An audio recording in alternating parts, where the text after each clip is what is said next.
Good morning, everybody.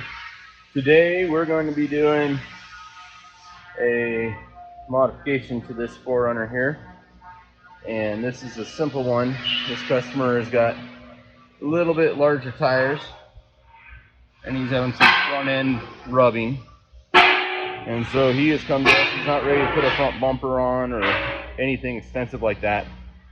So we are going to do what is known as a viper cut, where we basically chop off this lower section of the bumper and clearance it out, give them a little bit more clearance underneath the tires. So follow along, we're going to do that.